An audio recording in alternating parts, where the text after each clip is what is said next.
Ladies and gentlemen, for the last 2 years, I watched my beloved Bangladesh suffer. Fear has entered homes, workplaces, and campuses. This is not the Bangladesh we built. This is not the Bangladesh for which 3 million people sacrificed their lives in 1971.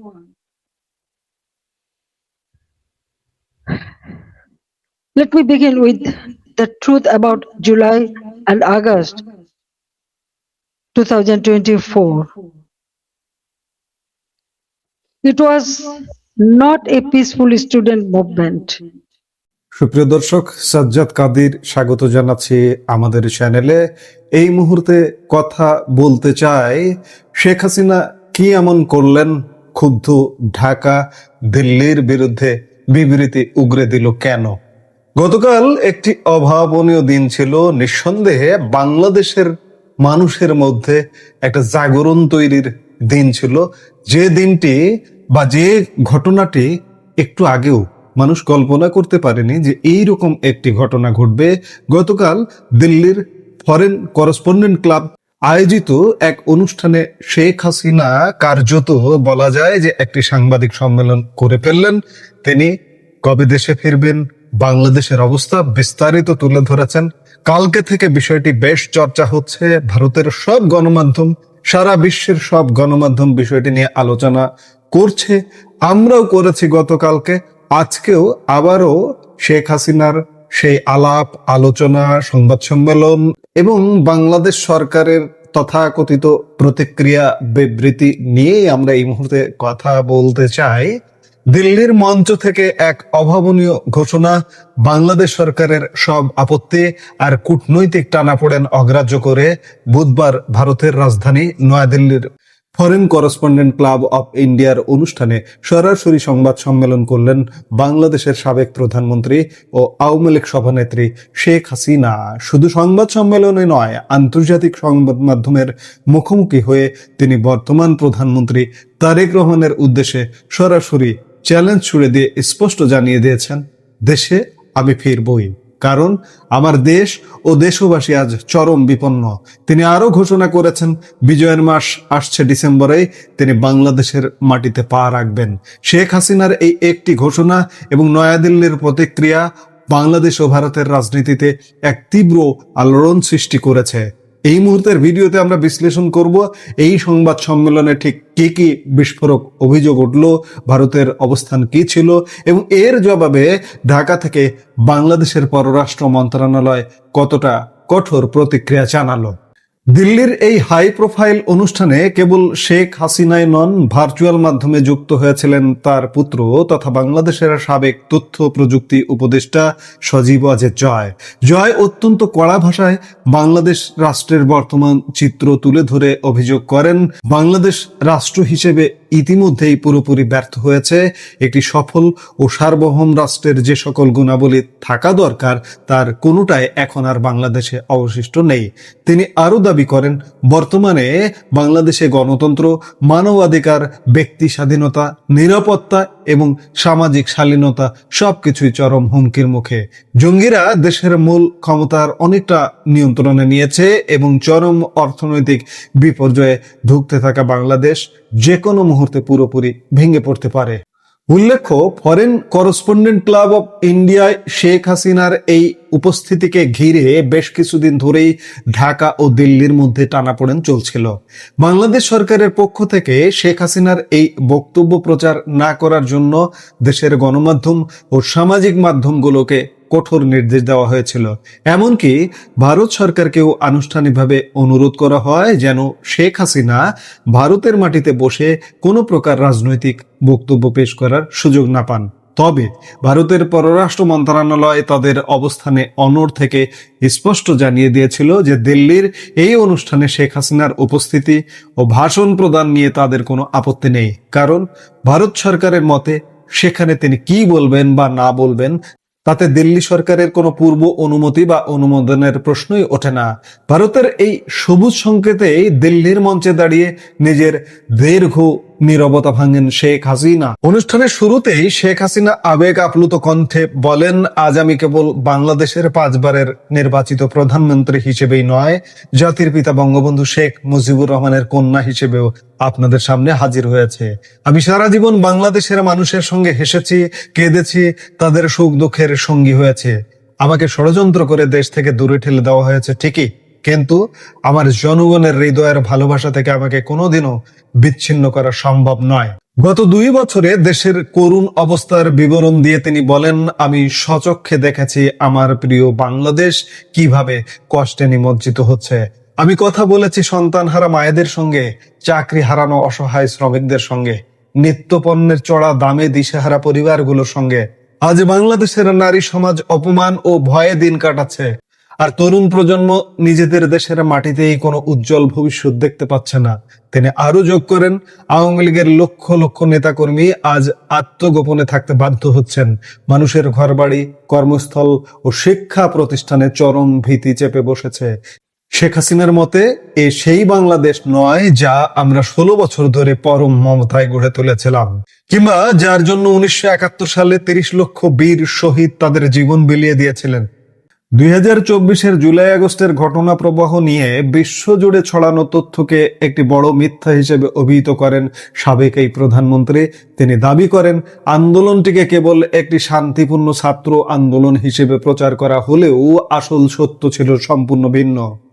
তিনি বিস্তারিত তুলে ধরে বলেন, শুরু থেকেই আমার সরকার ধৈর্য, আইনি প্রক্রিয়া ও আলোচনার মাধ্যমে সমাধানের চেষ্টা করেছে।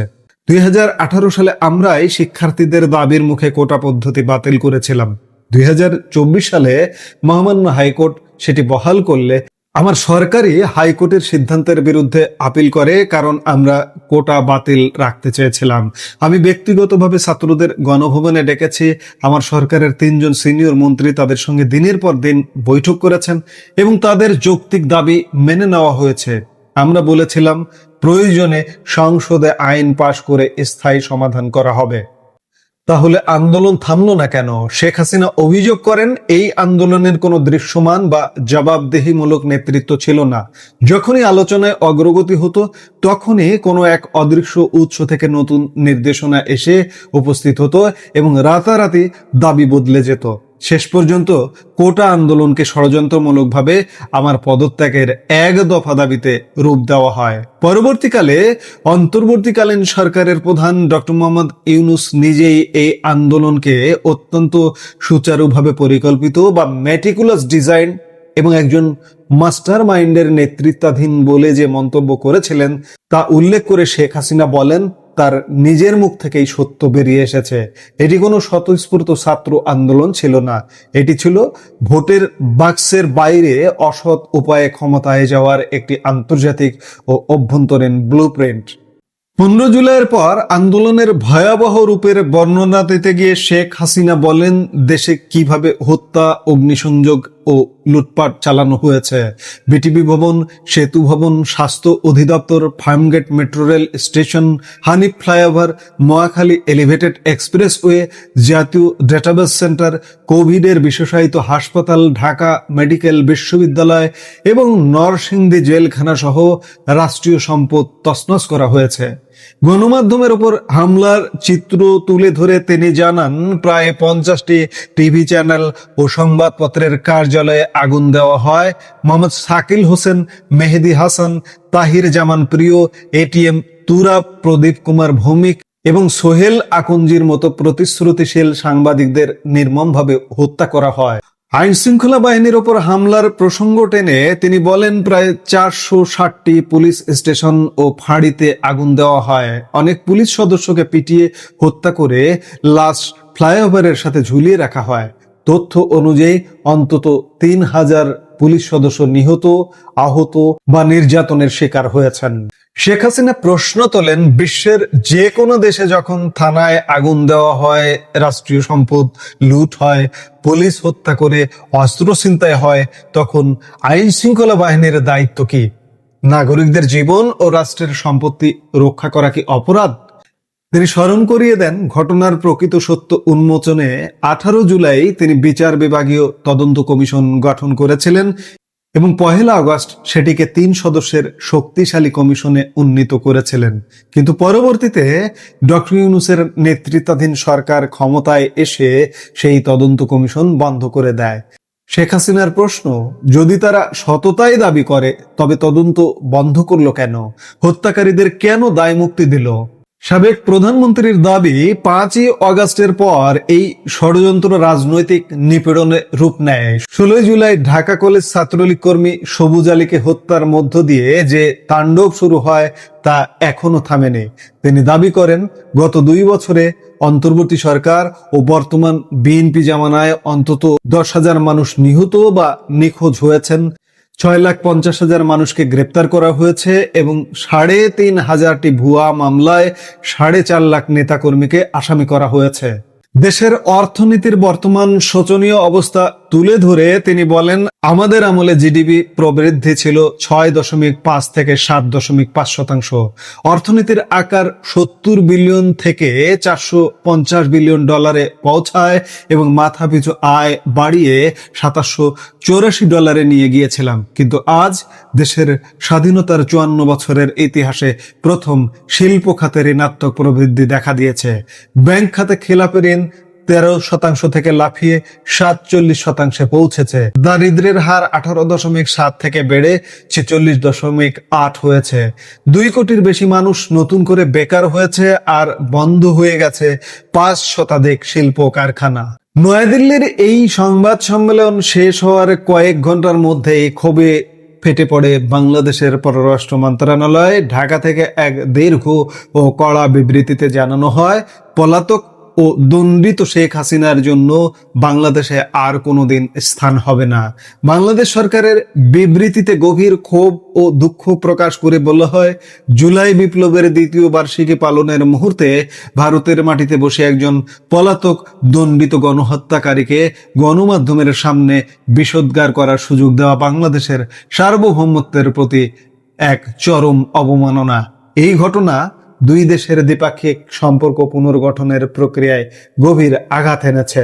ঢাকা আরো মনে করিয়ে দেয় যে 2013 সালের বন্দি প্রত্যর্পণ চুক্তির আওতায় শেখ হাসিনাকে বাংলাদেশে ফেরত পাঠানোর বারবার অনুরোধ সত্ত্বেও ভারত সরকার কোনো সাড়া দেয়নি। উল্টো তাকে নয়াদিল্লির মাটিতে রাজনৈতিক ভাষণ দেওয়ার সুযোগ করে দেওয়া বাংলাদেশের মানুষের অনুভূতিতে চরম আঘাত এনেছে। বিবৃতিতে স্পষ্ট ভাষায় বলা হয়, বাংলাদেশ সর্বদা সার্বভৌম সমতা ও পারস্পরিক শ্রদ্ধার ভিত্তিতে ভারতের সঙ্গে সম্পর্ক চায়, কিন্তু জুলাই বিপ্লবের শহীদদের রক্তের উপর দাঁড়িয়ে বাংলাদেশ আর কোনোদিন ফ্যাসিবাদের অন্ধকার যুগে বা অন্যের প্রভাবাধীন রাষ্ট্রে পরিণত হবে না। দক্ষিণ এশিয়ার রাজনীতিতে শেখ হাসিনার এই দিল্লি সংবাদ সম্মেলন ও বাংলাদেশের প্রতিক্রিয়া নিঃসন্দেহে এক নতুন কূটনৈতিক ঝড়ের ইঙ্গিত দিচ্ছে। একদিকে শেখ হাসিনার আগামী ডিসেম্বরে দেশে ফেরার চরম হুঁশিয়ারি, আর অন্যদিকে ঢাকার বর্তমান বিএনপি সরকারের কঠোর অবস্থান। সব মিলিয়ে আগামী দিনগুলোতে বাংলাদেশ ও ভারতের সম্পর্ক এবং বাংলাদেশের অভ্যন্তরীণ রাজনীতি কোন মোড় নেয় সেটাই এখন দেখার বিষয়। এই মুহূর্তের ভিডিও থেকে বিদায় নিতে চাইছি। দেখা হবে পরবর্তী ভিডিওতে। সে পর্যন্ত ভালো থাকুন, সুস্থ থাকুন। আমাদের ভিডিওগুলো নিয়মিত পেতে সাবস্ক্রাইব করুন সাজ্জাদ কাদির ইউটিউব চ্যানেল এবং লাইক, কমেন্ট, শেয়ার করে সাথে থাকুন।